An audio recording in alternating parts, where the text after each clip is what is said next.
just technology and me don't work, so this is totally understandable. That's good. Yeah. So yeah, I'm Jeff Andrews. I'm a local-born Hong Konger of Indian descent, third generation actually. Yeah, I grew up in the local education system to struggling through the obstacles to becoming one of Hong Kong's first ethnic diverse social workers. I work in an organization called Christian Action Center for Refugees. Yeah, the obstacles and struggles of the local education system for ethnic minorities, it's a tough one to navigate because as you're growing up, I used to go to segregated schools. So in the morning in primary school would be all local Chinese, afternoon would be all ethnic minorities. We would rotate, and also we weren't given Cantonese really as a proper syllabus. So I really struggled with my identity. And then, of course, moving on to secondary school, I thought things will change. It's full day school. They can't segregate morning and afternoon, but funny enough, they segregate on different floors.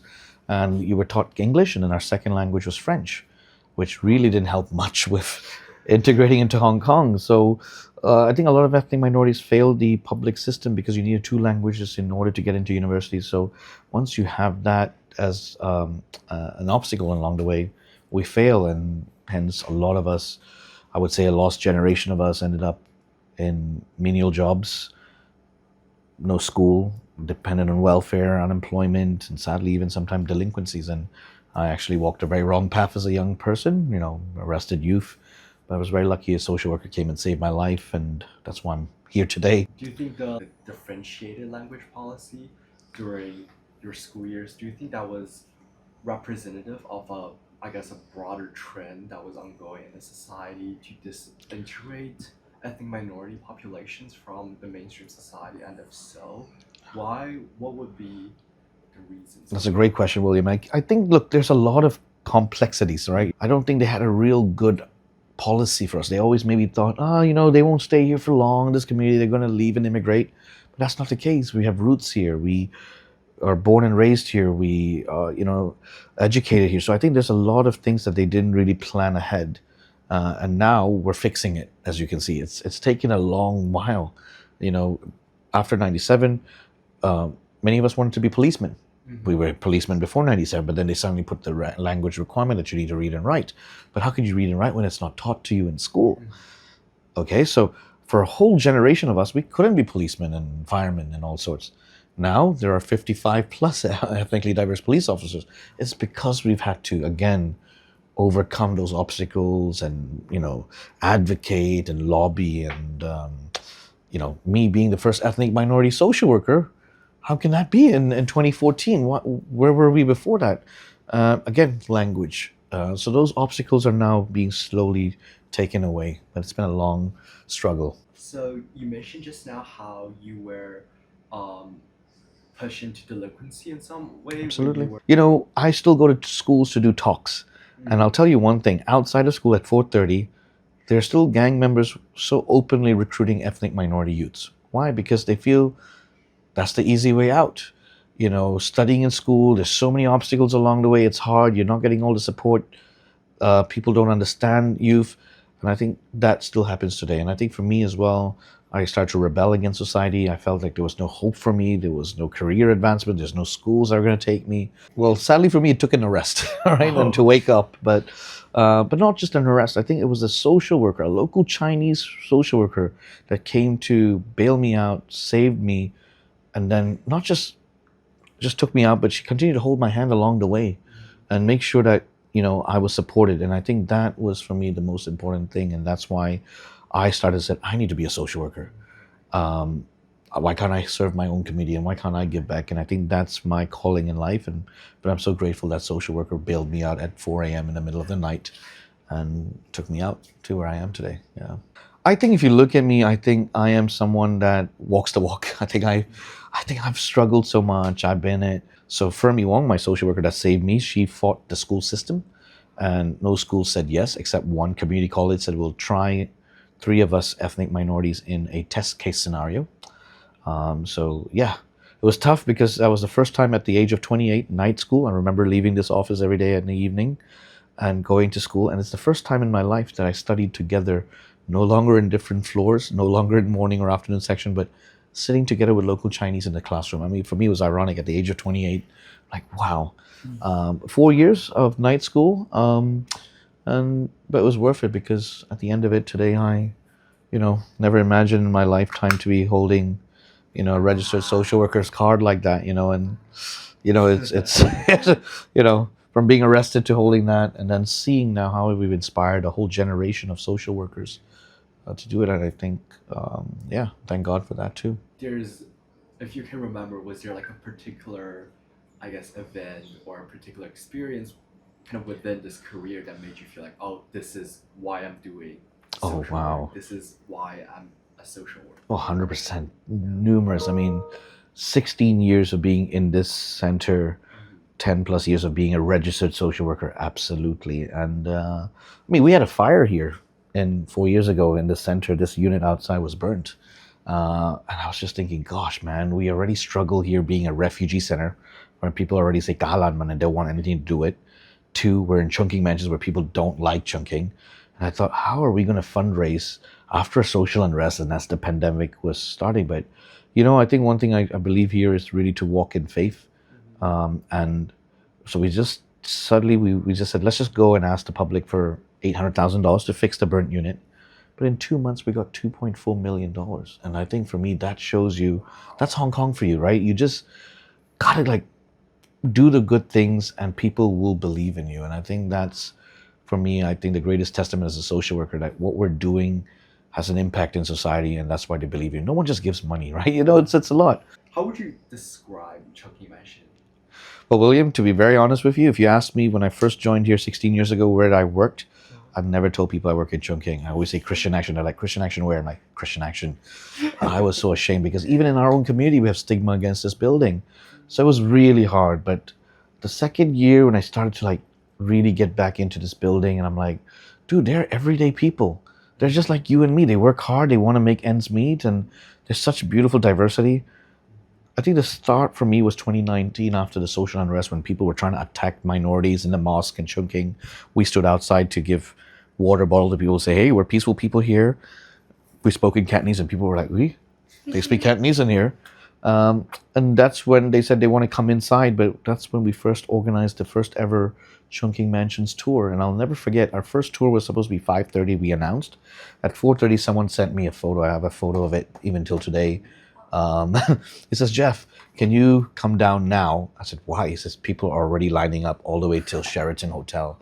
And I'm like, are you kidding me? And he sent me the WhatsApp and I'm like, oh shoot, I only had a few tour guides at that time. So we had to think out of the box. And I think over 2,000 people showed up for the whole entire day. I mean, this is crazy, right? Chungking Mansions, no one wants to pass by it, but look at that line.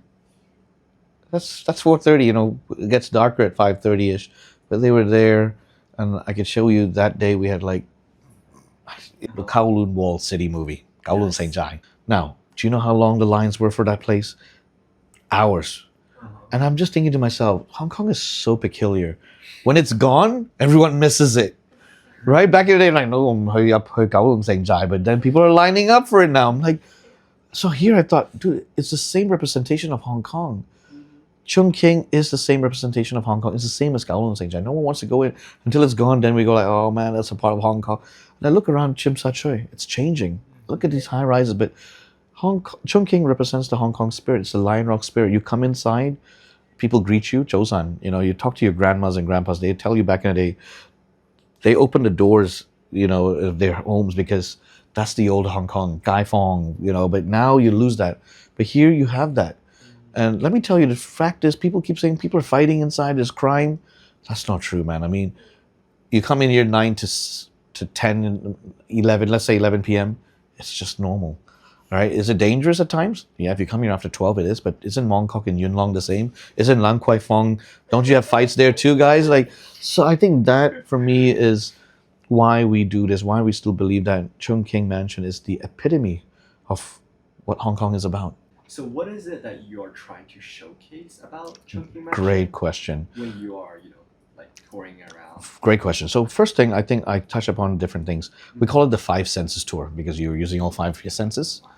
2, I want to show them that this is the most diverse place in the world, right? For any Chinese, when you go to US or Canada, you want to go to Tongyang, you want to go to Chinatown, you want to get your food. If I'm an Indian, if I'm going to Singapore, I want to go to Little India. It's just home. It brings back that connection to food. But Chungking has everything. It's over 80 different nationalities. So I think that is such a uniqueness, and I want to showcase that. But I also, like I said, I want to showcase that it is a home away from home for anybody. You could be a refugee, you can come in. You could be someone, an entrepreneur, you want to make a business, you can come in. You want to love your food and curry, you can come in. And I think it's a space for everyone in the heart of Kowloon. So I think that's what I want to showcase to people, that come inside and judge for yourself. Try it for yourself. Don't read the news. Don't listen to rumors. And I think in Hong Kong, we do that too often. We don't come out of our comfort zones. You know, in Hong Kong, you're just like, oh, let me just go straight. But actually, there's so much around us. I mean, there's no price on that. You know what you. And the beautiful thing about those Loyang, they were saying, you know what, Jeff, I'm so sad because in my 70 plus years of my life, I never stepped foot, and it took me this long. And now, so that I think for me is what we're about. Come in, right? Hong Kong is such a beautiful space. There shouldn't be no boundaries. We're already in a small city like here. If you can't even come in the heart of Chungking, then man, what are we going outside for, right? Yeah. I'll always tell you one thing. Back in the day, my grandpa used to say, saying Zhousan to your neighbor was like a normal thing. You have to. It's a greed. It's a courtesy. Now, when you say Zhousan to your neighbor, it's like, like what the heck? Is something wrong? But here in Chungking, it's a normal thing, and they'll greet you first by asking chai pie, which means let's drink tea. Let me offer you some tea. And I think that embodies what Hong Kong is truly about. We are this neighborliness. We've lost it as we've advanced as a society, which is sad. But I think what Chungking can bring back is that old nostalgic Hong Kong, that Gai Fong ge Tai Do. And Hong Kong Si Wo Ga. I think it really is something that we need to again embody. I think post-COVID, I think we're truly trying to connect back to that old Hong Kong, regardless of what's happening around us. I think the community is still very important, and I think Chungking embodies that community. Welcoming, scary maybe for people at first, but once you break that boundary, you're like, dude, why was I even afraid? And that's the Hong Kong thing, right? Hokkien. And then after 5 minutes of like ice breaking, dang, I come see, and then so I think that needs to be where we break things over now. What are some social issues that you really care deeply about and that you advocate for? Racism is one of the biggest things. I've gone through it. Yes. My community of clients that I serve, the refugee asylum seeker, goes through it. And now when we are talking about diversity it's not just a cultural space, it's also a youth training center for local resident youth. And they still go through it. 2025, someone is still being called a chajai and all sorts. And I thought, what? We worked so hard, dude, like in all these years, but it's still there. Is it getting better? Absolutely. I always give you one example of my coolest story is I went to Tung Chung a couple of years ago, in front of me, a mainland family, tourists, they're buying lots of things, of course, fair enough. And then behind me was a popo. And in front of, I had a few things. And I did what every Hong Konger would do. You look back and you see Popo has a few things. Popo, lei han xin. And you know what she said to me? She looked at me, she's like, Hong Kong yan. I got goosebumps, man. I got goosebumps. And I said to people, sometimes not just the language, it's this, when you integrate it, you learn the little bits of being a Hong Konger, standing on the right of the escalator, and the lift, all these beautiful, only Hong Kong people can do. And I think that for me is discrimination is something that I feel so strongly against and about. And of course injustice. I know what it's like when your rights are being taken off, or when there are obstacles put in your way, unnecessary bureaucracy, and that's something again I'm so passionate about. And keep pushing the boundaries. I think this is something talking about race, culture, religion, and these three things for me is something that my values and ideals align with.